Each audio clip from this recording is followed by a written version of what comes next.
तो आज हम फिर से चैप्टर 1 करेंगे। हमने चैप्टर 1 में लास्ट टाइम किया था तीन तरह की प्रॉपर्टीज़। पहली एडिशन, सब्ट्रैक्शन और मल्टीप्लिकेशन। आज हम करेंगे fourth kind of properties, that is division of rational number. Rational number तो आप सबको पता ही है, जो p/q की फॉर्म में होते हैं। तो इनका डिवीजन कैसे करते हैं? हालांकि काफ़ी बच्चों को ये चीज़ आती है, लेकिन डिवीजन हम जो से करते हैं रैशनल नंबर में कैसे करते हैं? जब भी कोई दो रैशनल नंबर होते हैं a/b एंड c/d, अगर आपको इन दोनों को डिवाइड करना है, like divide a/b bye c/d, यानी कि a/b डिवाइड में c/d, तो आप कैसे करोगे? जब आपके पास डिवाइड आएगा तो आपको ये नहीं कि आपको लॉन्ग डिवीजन मेथड से इन रैशनल नंबर को डिवाइड करना है, नो। आपने सिंपली क्या करना है, जैसे आपको सबको मल्टीप्लाई करना तो आता ही है रैशनल नंबर को, ऐसे ही डिवाइड में आपने डिवाइड की जगह मल्टीप्लाई डालना है, और मल्टीप्लाई करके जैसे ही डिवाइड मल्टीप्लाई में चेंज होगा, आपके जो डिवाइड के बाद की जो डिजिट होती है वो सीधी रेसिप्रोकल हो जाएगी, और उसके बाद आपको मल्टीप्लाई करना आता ही है। जो कटता है उसको काट दीजिए, और उसके बाद नहीं तो सीधा सीधा आपने न्यूमरेटर से न्यूमरेटर, डिनोमिनेटर से डिनोमिनेटर मल्टीप्लाई करके आंसर दे दीजिए। जैसे आपके पास जो गिवन एग्जाम्पल है 2/5 डिवाइड बाय -10/4। अभी डिवाइड आपने कैसे करना है? 2/5 एज इट इज़ आप लिख दोगे, डिवाइड बन जाएगा मल्टीप्लाई, और जैसे ही डिवाइड मल्टीप्लाई में कन्वर्ट होगा, जो डिवाइड के बाद आपकी जो डिजिट है रैशनल नंबर है वो हो जाएगा रेसिप्रोकेट। जैसे ही रेसिप्रोकल होगा आप उसको आराम से सॉल्व कर सकते हैं। जैसे 2 ये कट गया 10, 5 और 1 × -4 एंड 5 × 5 25, ये आपका आंसर आ गया। अब डिवीजन आपको सबको करना आती है, और इसकी प्रॉपर्टीज़ क्या होती हैं? जैसे हमने एडिशन और सब्ट्रैक्शन में पढ़ा कि एडिशन में 0 ऐड करो तो आपका आंसर सेम रहता है, और मल्टीप्लिकेशन में 1 मल्टीप्लाई करो तो आपका आंसर सेम रहता है, 0 करो तो मल्टीप्लाई आपका 0 हो जाता है, ये सब चीज़ें। तो डिवीजन में भी कुछ प्रॉपर्टीज़ होती है, थोड़ी सी अलग, लेकिन देखिए पहली प्रॉपर्टी क्या कहती है? When a rational number is divided by another rational number, यानी कि a/b आप डिवाइड करोगे c/d से, यानी कि दोनों रैशनल नंबर है, तो जो आपका आंसर आएगा वो भी क्या आएगा? Rational number except 0। लेकिन जो आप डिवाइड करोगे, जो डिवाइड में जो c/d देख रहे हो, ये c/d आपका 0 नहीं होना चाहिए, क्योंकि अगर आपका 0 आएगा, क्योंकि 0 से हम कभी भी किसी डिजिट को डिवाइड नहीं कर सकते, आपका आंसर नॉट डिफाइन हो जाएगा। तो जब भी आपको आप दो रैशनल नंबर लोगे, अब एक रैशनल नंबर को दूसरे रैशनल नंबर से डिवाइड करोगे, जो आपका जो क्वेश्चन आएगा, जो आपका आंसर आएगा, वो भी क्या आएगा? Rational number. जैसे हमने यहाँ पे किया था 2/5 एंड -10/4, आपका फिर भी रैशनल नंबर आया था। इसी तरीके से यहाँ पे भी 2/3 8/6, आप 2/3 को 8/6 से डिवाइड करोगे तो आपका आंसर क्या आएगा? वो भी रैशनल नंबर। सेकेंड प्रॉपर्टी क्या कहती है? Division of any rational number by itself is question 1, यानी कि डिवीजन आप करोगे एक रैशनल नंबर का उसी के साथ, यानी कि a/b को डिवाइड करोगे a/b के साथ ही, तो आपका आंसर क्या आएगा? 1। रीज़न क्या है? a/b डिवाइड में a/b, जैसे ही डिवाइड को मैं मल्टीप्लाई में कन्वर्ट करूँगी, ये a/b ये वाला क्या बन जाएगा? b/a। जैसे ही a/b इंटू ये a/b b/a बनेगा, b से b कट गया, a से a कट गया, और आपका आंसर आ गया 1। इसी तरीके से अब आपकी तीसरी प्रॉपर्टी क्या कहती है? When a rational number is divided bye 1, अगर कोई रैशनल नंबर, यानी कि जैसे a/b को आप 1 से डिवाइड करते हो, तो आपका जो क्वेश्चन होता है, जो आपका आंसर होता है, सेम वही रैशनल नंबर आ जाता है, यानी कि a/b।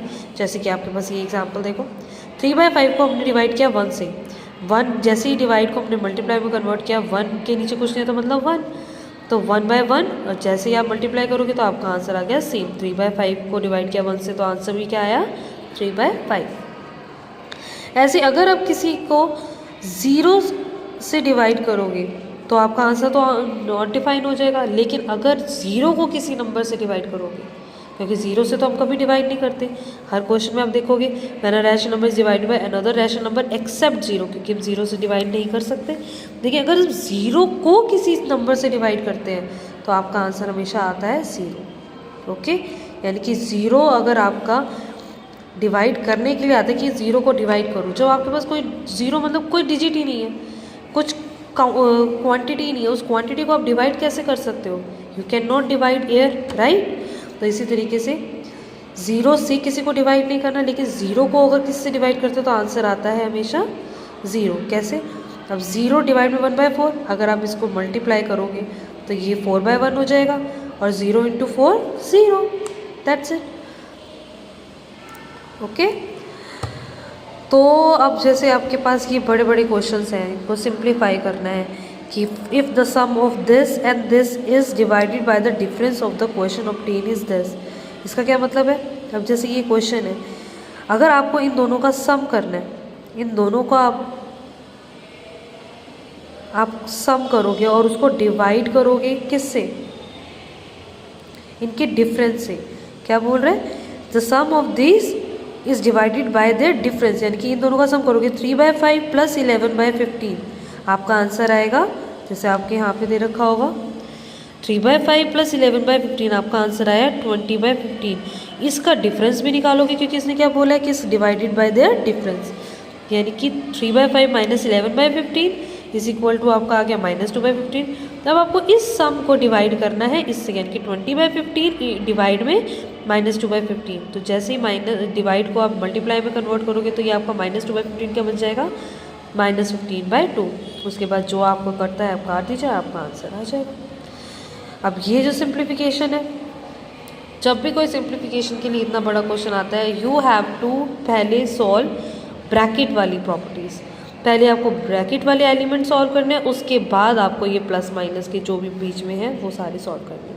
जैसे इसके अंदर पहले आप ये सॉल्व करोगे, प्लस को प्लस रहने दोगे, इसको सॉल्व करोगे, ये डिवाइड को मल्टीप्लाई करके ये -10/3 हो जाएगा, फिर ये माइनस और फिर इस ब्रैकेट को सॉल्व करोगे, जो आंसर आएगा जैसे -2/5 + -6 -3/, इसका एलसीएम लेके जैसे आप एलसीएम लेके प्लस माइनस करते हैं, अब ऐसे आंसर आ जाएगा आपका। That's it. अब डिवीजन के बाद एक आता है एब्सोल्यूट वैल्यूज़। एब्सोल्यूट वैल्यूज़ क्या होती है? एब्सोल्यूट वैल्यू का मतलब होता है कि माइनस वगैरह कुछ नहीं है। बेसिकली आप काउंट कर रहे हो -2, बेसिकली यूनिट्स कितनी है? 2। एब्सोल्यूट का मतलब क्या होता है? -2 या -3। आपको कहते हो कि इसकी चीज़ आई है -3। -3 का क्या मतलब? बेसिकली यूनिट्स तो आपकी 3 यूज़ हुई हैं। नंबर लाइन आप बनाते हो, यहाँ पे 0 होता है, इस तरफ होते हैं सारी माइनस की वैल्यू, -1 -2 -3। अगर मैं कहूँ 0 से लेके -2 तक एब्सोल्यूट वैल्यू क्या है, वो क्या कहोगे? 0 से लेके -2 तक 2 यूनिट्स कंज्यूम हुई है, यानी कि एब्सोल्यूट वैल्यू। इसी तरीके से एब्सोल्यूट वैल्यूज़ क्या होती हैं, इसको हम निकालते हैं मॉडुलस के अंदर। अगर आपका माइनस में डिजिट होती है तो वो मॉडुलस में से बाहर जब निकालोगे तो उसकी एब्सोल्यूट वैल्यू क्या होगी? पॉजिटिव। पॉजिटिव होगा तब भी पॉजिटिव, क्योंकि पॉजिटिव यूनिट से तो वो तो वैसे ही पॉजिटिव है, नेगेटिव होगी तो वो भी पॉजिटिव। ठीक है, absolute value of all the numbers are positive and same value. अब इसकी प्रॉपर्टीज़ क्या हैं? इसकी प्रॉपर्टीज़ थोड़ी सी अटपटी हैं, लेकिन आप समझोगे तो आराम से हो जाएगा।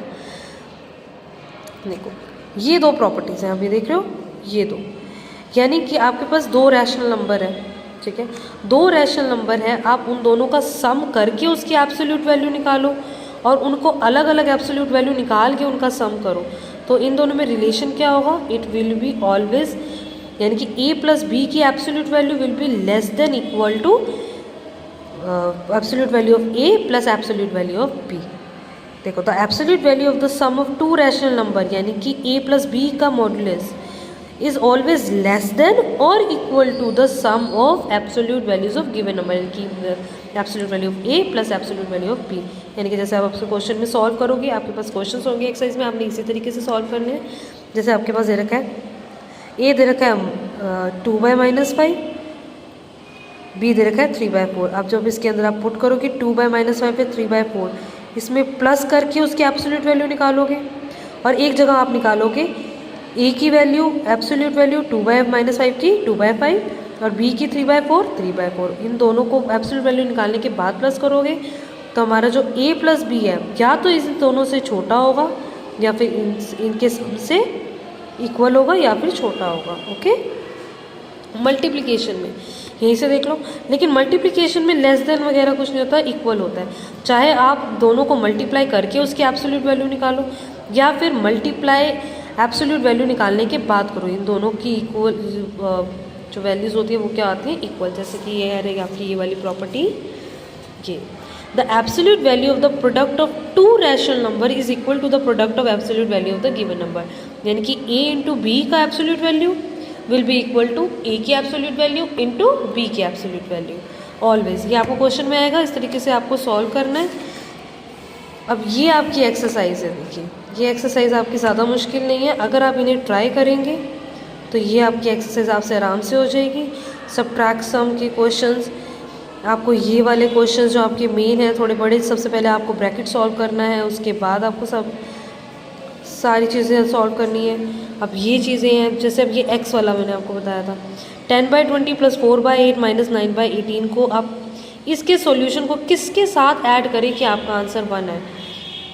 मैंने आपको पहले भी सिखाया था कि आपने जो चीज़ ऐड करनी है उसको क्या बोलोगे, let the value added to this is x to get 1, यानी कि इसको सॉल्व करने के बाद इसका आंसर प्लस x = 1। x यहीं पे रह जाएगा और जो ये यहाँ पे वैल्यू होगी प्लस में होगी तो यहाँ पे जाके 1 के साथ माइनस हो जाएगी, या फिर अगर माइनस में होगी तो यहाँ जाके प्लस हो जाएगी, और x की वैल्यू आपको प्लस माइनस करके सॉल्व करके आप निकाल लोगे। ये सारी बहुत ईजी हैं। क्वेश्चन नंबर 2 और क्वेश्चन नंबर 3 भी बहुत ईजी है। जैसे write 2 rational number which are their own reciprocal. 2 rational number बताने जो एक दूसरे के रेसिप्रोकल है। कौन कौन से हैं? 1 का रेसिप्रोकल क्या होता है? 1/1 यानी 1, और एक -1 का रेसिप्रोकल 1/-1, वो भी क्या होता है? -1। ओके, अब which rational number is multiplicative identity of rational number. मैंने आपको multiplicative identity of rational number बताई है, मल्टीप्लिकेटिव आइडेंटिटी ऑफ 1, जिसको मल्टीप्लाई करके हमारा आंसर भी क्या आता है? Same rational number. आज के लिए इतना ही। आप आराम से अपना होमवर्क करेंगे यहाँ से यहाँ तक, क्वेश्चन नंबर 1 से क्वेश्चन नंबर 11 तक। अगली क्लास में मिलते हैं। बाय बाय, टेक केयर बच्चों।